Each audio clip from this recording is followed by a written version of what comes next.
Yo, what's up? It's your boy Deboe Vibes right here. Another episode of Deboe Vibes Sports Dive. Today, we're going to dive into the NFC EAST, y'all. NFC EAST, I'm talking about the Dallas Cowboys, America's team, right? New York Giants, Washington Commanders, and the Philadelphia Eagles. NFC EAST, y'all ready to do it? Let's do it. Fucking Bear, you ready? Fucking Bear ready. Deboe Vibes Sports Dive starts right now.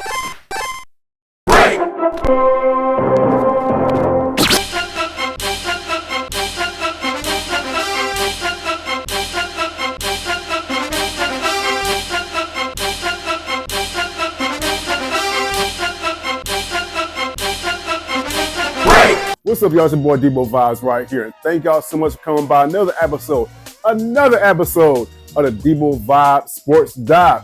DVSD all day in the building. First of all, I want to say thank y'all for the love and support y'all been giving me on my new venture, talking about sports and everything. But I have not forgot about the main thing I be doing, which is what? What is that, Deboe? Foodies! Y'all heard that on What Have Y'all?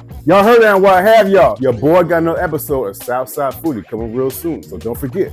All right, so we're going to break it down like that. But right now, being Falcon Bear, we're going to talk about the NFL, particularly the NFC East, y'all. Now, the NFC East is a very storied division that consists of Dallas Cowboys, Philadelphia Eagles, and Washington Commanders. So we're going to break down everything right now, see how they're going to do. Like I said, in this whole NFL party, team by team. So sit back, relax. Don't forget to share, like, subscribe, and all that good stuff. And again, if it's your first time here, thank you so much for coming by. It's much appreciated. Now, with that being, shut up, Deboe. Okay, I'm gonna shut up, y'all.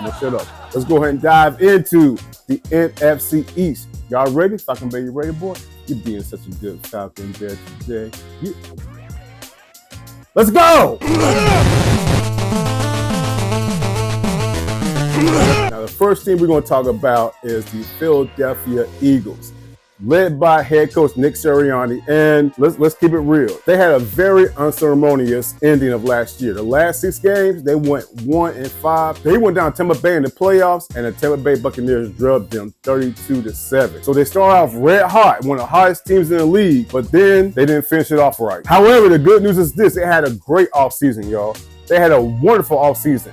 They were able to sign free agent running back Saquon Barkley from the New York Giants. Now, with Saquon being with the Giants, we didn't see the best of him because the O-line was trash, the team was trash, and on top of that, he was injury prone. Now he's with the Philadelphia Eagles, and I'm very excited to see what he can do with that offense. Even though he's a running back who's been in the league for a while, I think we have not been able to see the best of him. You install him into his new Kellen Moore offense. Kellen Moore, the new offensive coordinator with the Eagles. I'm going to talk about him in a second. And I think we're going to see the best of Saquon Barkley this year with the Eagles. Now, speaking of the offense, they have 2 of the best receivers in the NFC East with Devontae Smith and the newly signed A.J. Brown, who signed a dumb contract. The Eagles signed A.J. Brown on draft day, mind you, to a 3-year, $96 million contract, $84 million guaranteed. So you have A.J. Brown, Jalen Hurts, Devontae Smith, Saquon Barkley, and a new offensive coordinator. It's going to be an interesting development how they progress this year as opposed to last year. Now, the O-line, they did lose a stable with the O-line. They lost center Jason Kelce. Not Travis Kelce, not the Swiftie, Jason Kelce. Future Hall of Fame center for the Philadelphia Eagles retired this year. However, the offensive line does still have Lane Johnson, one of the best tackles in the league. Now, let's talk about number 1, the man, Jalen Hurts. Jalen Hurts has a revamped offense with the new offensive coordinator, Kellen Moore. Kellen Moore's experience as an OC, successful experience as an OC, along with Jalen Hurts, teaching him nuances of his offense, that's going to be interesting right there. Now, the dark horse of the offense, I think is going to be one of the draft picks they had this year in Will Shipley. Will Shipley is a running back from the University of Clemson. A very shifty running back. I think he will spell Saquon Barkley perfectly and also bring a great change of pace. Defense, let's talk about defense right quick. Now, I love what the Eagles did in drafting 2 corners, 2 DBs. They drafted Kenyon Mitchell, and they also drafted Cooper DeJean, 2 defensive backs. Love those picks. So the Eagles drafted 2 young defensive backs. The same thing the Ravens did with TJ Tampa and Nate Wiggins. The same thing the Lions did with Terrion Arnold and Ennis Rakestraw. Now I got the Eagles drafting Kenyon Mitchell and Cooper DeJean. So I love those picks right there. And they've already been installed into the defense in the dime packages, and even has Cooper DeJean playing a little bit of linebacker. So it's going to be a very, very versatile defense. On top of all that, shout out to the Georgia Bulldogs. They have 4 former Bulldogs on their defense. Defensive lineman Jalen Carter, linebackers Nolan Smith and Nakobe Dean, and cornerback Keely Ringo. Along with C.J. Gardner-Johnson and Darius Slay, they might very well have the best secondary in the entire NFC East, y'all. Overall, the loss of Jason Kelce is going to be bigger than people think. However, I think with a new offensive philosophy of Kellen Moore, then they should be fine. With that being said, after going 1-5, losing 5 of the last 6 games, and getting blown up by Tampa Bay last year, Nick Sirianni better come with it, because if not, the coach Nick Sirianni era will be over in Philadelphia. Let's go! Now we're going to talk about Big Blue, the New York Giants, who were not so big blue. They were one of the worst offensive teams in the league last year. However, head coach Brian Deboe, he's actually going to start taking over the offensive play calls over offensive coordinator Matt Kafka. Not only that, they have a healthy Daniel Jones now. Daniel Jones tore his ACL last year. But with all that being said, I'm excited about seeing their draft pick, their stud draft pick, Malik Neighbors, wide receiver out of LSU. In the OTAs they had and the mandatory training camp they're having right now. And reports are saying that this kid is practicing as good, if not better, than OBJ's rookie Odell Beckham Jr. So you look at Malik Neighbors, lead receiver out of LSU. He's a clear-cut #1 receiver for them. Now, again, like I touched on, they did lose Saquon Barkley, so Saquon's gone. However, they did pick up veteran running back Devin Singletary, serviceable running back. Now, the offensive line does have concerns, though, mainly Evan Neal, the former first-round draft pick out of the University of Alabama. Evan Neal is going through all kinds of difficulties and challenges during his tenure with the New York Giants. So much so that people are talking about he won't even be a starter because he's going through so much. So he's going to have a very, very short leash as far as proving himself to be a starting right tackle for the New York Giants. Now go back to Daniel Jones. Daniel Jones, he's totally healthy. He participated in 7-on-7s. He was held out on 11-on-11 scrimmages, which basically, 11-on-11 is pretty much when the whole team practices. So they held him out that, and reports are saying he was not happy about that. This man is anxious to get back on the field and practice and show the whole world that he still has it. Because let's be real, Daniel Jones' experience this year is going to be a put up or shut up. He's been injured, he's been underwhelming, and the Giant fan base is starting to really get frustrated. So this year, it's time for Daniel Jones to put up or shut up. Defense. Now the defense, they did pick up Brian Burns, Pro Bowl linebacker they got from Carolina Panthers. Defensive coordinator Shane Bowen is going to team him up along with Kayvon Thibodeau and constantly work them as edge rushers, rushing the quarterback. So on one side you got Kayvon Thibodeau, and the other side you got Brian Burns. So the defense on that, from that aspect, should be outstanding. Secondary, not so much. The secondary has a lot of work to do. The secondary, the cornerbacks and safeties, they're definitely a work in progress. My dark horses, the main one is going to be tight end Theo Johnson. Listen to what I say, because Darren Waller retired. He retired this offseason. Late round draft pick Theo Johnson has been very, very impressive for the New York Giants. So I see him doing great things, not right away, but as the season goes on, his athleticism and height in a tight position will do great things and should definitely help out Daniel Jones as well. But going back to what I said about Malik Neighbors, Malik Neighbors will be the identity of the New York Giants. Let's go! Here you go, Falcon Bear. Here you go. Don't drink too much now. Don't drink too much. There you go, Falcon. Now we're going to go ahead and talk about the Washington Commanders right quick. The Washington Commanders have a new head coach. Their new head coach is Dan Quinn, former head coach of my Atlanta Falcons. Y'all know head coach Dan Quinn, the one who went to the Super Bowl and had a 28-3 lead. And we lost it. We were up 28-3, and this fool lost it. How the hell do you lose a 28-3 lead? Anyway, y'all, the good news for the Commanders, they did pick up a great quarterback in Jaden Daniels, quarterback at LSU. He's already been installed as a starter for the team. And the main thing that intrigues me about the Commanders is that they have a new offensive coordinator in Cliff Kingsbury. And if y'all know about Cliff Kingsbury, he's an offensive mastermind. And during OTAs, Jaden Daniels was throwing with precision, with accuracy, and he's getting more of a concept of the speed of the NFL. And all reports are saying he's adjusting just fine. And Jayden Daniels is also developing a great playbook acumen as far as understanding the plays and how to be executed. He has an excitement that the Commander/Redskin fans have not seen since RG3. Robert Griffin III about 14 years ago. Now, Cliff Kingsbury is throwing a lot at him. With that being said, Jayden Daniels is digesting the offensive philosophy of Cliff Kingsbury. Pro Bowl wide receiver Terry McLaurin is also singing praises of Jayden Daniels. And the Commanders also picked up veteran running back Austin Eckler from the LA Chargers. So you got a rookie quarterback teamed up with a veteran running back. And a veteran running back is the best thing a rookie quarterback can have. Cliff Kingsbury, the offensive coordinator, is designing plays to allow Jayden Daniels to shine. So I can't wait to see what he does this upcoming season for the Commanders offense. The defense did pick up Bobby Wagner, veteran linebacker. Now, I love that pick because he is a veteran and he's like 1,000 years old. All it does not matter because he can teach younger linebackers like Frankie Louvu and Jamin Davis how to really play the role of linebacker in Joe Witt Jr.'s defensive scheme. But once again, I'm excited to see what Jayden Daniels does on that Cliff Kingsbury offense. They're going to put up points, y'all. They're going to put up some serious points. Let's go! Now let's go to the Dallas Cowboys. The Dallas Cowboys won the NFC EAST with a 12-5 record. However, in the first game of the playoffs, Green Bay went down there and blew their asses out. They lost 48-32. Cowboy fans were clamoring for Mike McCarthy to leave. Jerry Jones kept him, but at the same time, Dan Quinn, defensive coordinator, we talked about, he's gone. He went to Commanders. Offensively, they also lost Tony Pollard, their running back. Here's the thing about that, y'all. They lost their running back, Tony Pollard. Now, during free agency, when they lost him, they had all kind of running backs out there. Derrick Henry, Saquon, even Austin Eckler. Everybody was out there for them to sign, and they signed nobody.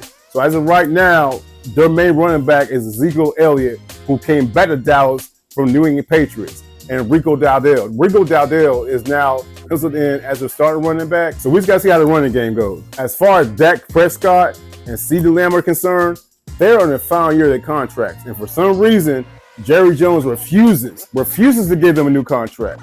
I don't get it, but Jerry Jones, in my opinion, he's seen now. This man's like 1,000 years old right now. Dak Prescott is top 3 quarterbacks in NFC. Period. And Jerry Jones ain't going to sign him, so we'll see what happens with that as far as offense is concerned. Defensively, what can you say? Mike Zimmer, he's a new defensive coordinator for the Cowboys, has the best linebacker in all football in Micah Parsons. And I'm interested to see how they're going to work Micah Parsons, how Zimmer's going to work Micah Parsons as opposed to Dan Quinn, as far as like the movement, the shifts, and how he's going to place him in defense. However, Michael Parsons does what he does. Rushes the quarterback, and he's without question one of the best edge rushers in the league, period. I'm just concerned about the Cowboys. I'm not concerned because I'm not a Cowboy fan. The Cowboys are the first team ever in NFL history to win 12 games in 3 straight seasons and not make the championship game. Not the Super Bowl, just the NFC Championship game. Let me ask y'all a question right quick. How is this America's team? How in the world are the Dallas Cowboys America's team? These fools have had 3 straight seasons of 12 wins, and they never went to NFC Championship game. How's that happen? Someone explain. But they're America's team, right? They're America's team, Deboe. The America's team, okay. So America's team, but they went to the Super Bowl in almost 30 years. Hell, my Falcons have won 2 Super Bowls in 30 years. These fools have been in not 1 Super Bowl in 30 years. But they're America's team. Okay.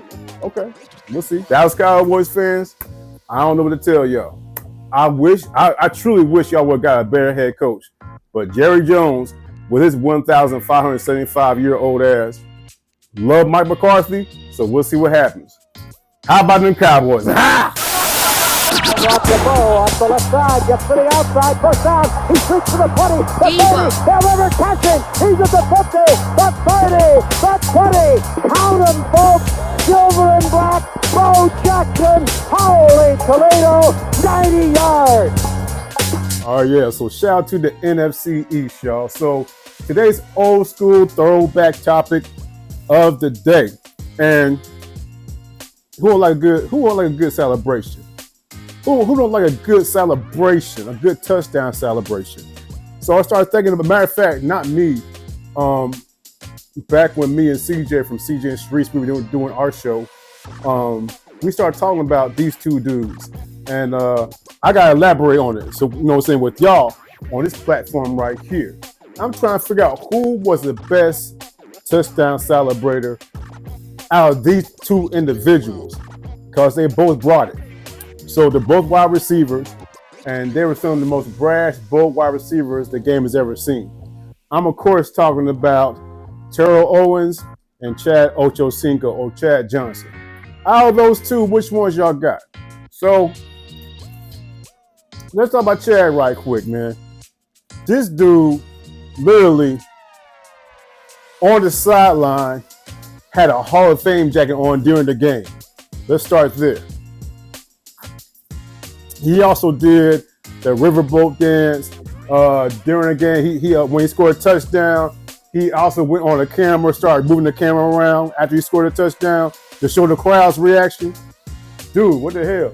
He scored a touchdown and then he ran to the sideline and fake proposed to that cheerleader. Well, I don't know, maybe it was real proposed. I don't know, but he fake proposed to the cheerleader, and just with the pylon he scored a touchdown, acting like the pylon was a golf club, and he used the golf club to put the football with. So creative, dude. This dude is mad creative, dog.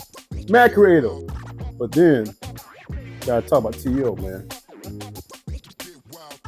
Boy. T.O., first thing you think about, get your popcorn ready.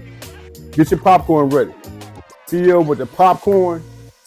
Man, of course, T.O. going to the Dallas Star in the middle of the field.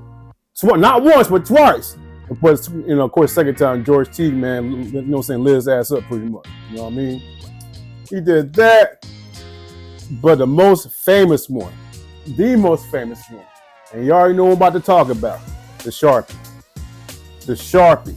This man scored a touchdown in Seattle. Pulled a Sharpie out of his sock. Signed the football he scored a touchdown with and gave it away. Bruh. But they were both brash individuals. They were both so brash and bold with it. And I miss them days, man. You ain't got that. You ain't got that these days.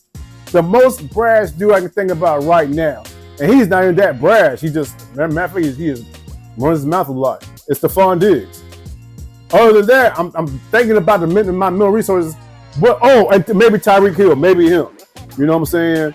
But other than that, you know what I mean? The celebrations, the brashness, the grandeur of wide receivers these days, man, I think them days are over, yo. I don't know. I might be tripping, though. But definitely, man, if I got to think about T.O. versus... Oh, another thing on top of that, them boys, for one season, actually was on the same team, man. They played for the Bengals at the same time one year. Matter of fact, I saw one of the games, man. The Bengals came down here to the Georgia Dome to play the Falcons. And I saw T.O. score a touchdown, as a matter of fact. So T.O. and Chad Ochocinco on the same damn field, Joe.